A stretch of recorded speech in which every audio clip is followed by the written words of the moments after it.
చిన్నమ్మాయి మండల వివిధ గ్రామాల్లో శాంతి భద్రతల దృష్ట్యా గ్రామాలలో ముఖ్య ప్రదేశాలలో సీసీ కెమెరాలు ఏర్పాటు చేసుకుంటే గ్రామానికి ఎవరు వస్తున్నారు, ఎవరు వెళ్తున్నారు, ఎక్కడ ఏం జరుగుతుందన్న సమాచారం తెలుస్తుందని, ఈ విధంగా ప్రజలు సహకరించాలని పోలీసు వ్యవస్థకు సీసీ కెమెరాలు ఏర్పాటు చేసుకుంటే శాంతి భద్రతలు కాపాడడంలో ఉంటుందని ఆయన అన్నారు. చిన్నంబాయి మండల ఎస్ఐ ఈ విధంగా తెలియజేశారు. గ్రామానికి ముఖ్యంగా పోయేటువంటి మార్గాల ద్వారా ఆ గ్రామానికి ఎన్ని మార్గాలు ఉన్నా, గ్రామంలో మెయిన్ ఉన్నటువంటి ఒక రచకట దగ్గర కానీ, గ్రామ పంచాయతీ దగ్గర కానీ ప్రజలందరూ గుమ్మిగూడిన ప్లేస్లో సీసీ కెమెరా ఉండడం వల్ల ఎలాంటి మన ఊళ్ళో నేరం జరుగుతుందని, దానివల్ల మనకి ఏదైనా ఊరు మొత్తానికి రక్షణగా, ఎందుకంటే ఒక కెమెరా ఈజ్వల్ 1000 మంది పోలీసులతో సమానం.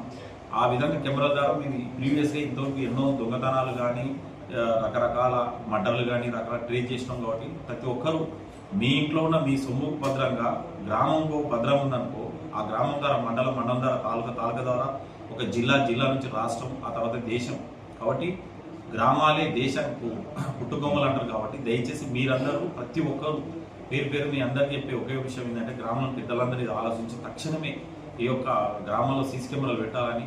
ఎందుకంటే మా జిల్లా యొక్క మెయిన్గా మా ఎస్పీ గారు ఇదేంటంటే చాలా ఇంపార్టెంట్ విషయం. కాబట్టి మీరందరూ గ్రామాలకు కొన్ని ప్రజలతో ఈ విషయాన్ని చెప్పండి. కాబట్టి టెంపుల్ కాడ దొంగతనాలు అవుతున్నాయి కాబట్టి, తర్వాత ఊర్లో అవుతున్నాయి కాబట్టి చుట్టూ కెమెరాలు పెట్టుకోవడం వల్ల ఎలాంటి ఒక అసాంఘటిక సంఘటనలు జరగకుండా ప్రజలందరికీ మెయిన్గా వాళ్ళ యొక్క బాగోగుల గురించి మెయిన్గా మన కెమెరాలు పెట్టుకోవడం అవుతుంది. కాబట్టి రైతు కమిటీ సభ్యులు కానీ, గ్రామంలో ఉన్న పెద్దలు కానీ పార్టీలకు అతీతంగా మంచి కింద డబ్బులు వేసుకొని మేము టెక్నీషియన్ పిలిపిస్తాం. ఆ విధంగా మీరు వస్తే ఆ గ్రామం మీరు ఏ గ్రామాల్లో కెమెరాలు ఇవ్వకొని బాలేని కెమెరాలు పనిచేస్తారు, ఇద్దరు ప్రీవియస్ ఎక్కేటి అవి కూడా మేము వెండర్స్ పిలిపిస్తాం.